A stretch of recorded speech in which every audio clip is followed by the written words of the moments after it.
কোন বিষয়টা বা কাকে অবহেলা করবেন, মানুষ হিসেবে আপনার সেই লিমিটটা থাকা উচিত।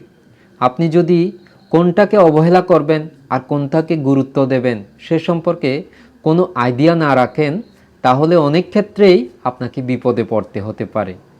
বুদ্ধের মতে 4টি বিষয়কে আপনি কখনোই অবহেলা করবেন না। প্রথম, রাজপুত্র।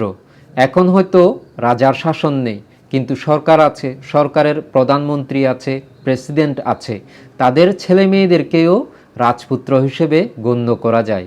হয়তো কোনো কারণে আজকে তাদের পরিবারটা ক্ষমতাচ্যুত হয়ে গেল, কিন্তু সুযোগ পেলেই তাদের যদি কেউ একজন থাকে, সে আবার ক্ষমতা ছিনিয়ে নেবে। দ্বিতীয়, সাপ। বিষধর সাপ যত ক্ষুদ্রই হোক, তার ছোবল কিন্তু মৃত্যুর কারণ হতে পারে। কত বড় সাপ তার উপর ওটা নির্ভর করে না, বরং কতটা বিষ আছে তার উপরেই এটা নির্ভর করে। তৃতীয়, অগ্নিস্ফুলিঙ্গ। আগুনের কণা যত ক্ষুদ্রই হোক না কেন, উপযুক্ত পরিবেশ পেলে সেখান থেকে ধাউ ধাউ করে আগুন জ্বলে উঠতে পারে। সেই আগুন একটা দুটো ঘর নয়, একটা গ্রাম পুরো তছনছ করে দিতে পারে। চতুর্থ, সাধু সন্ন্যাসী।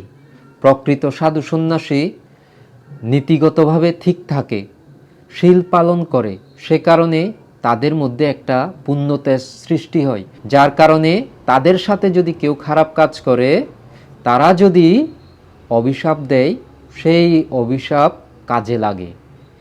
ভবতু সর্বমঙ্গলং।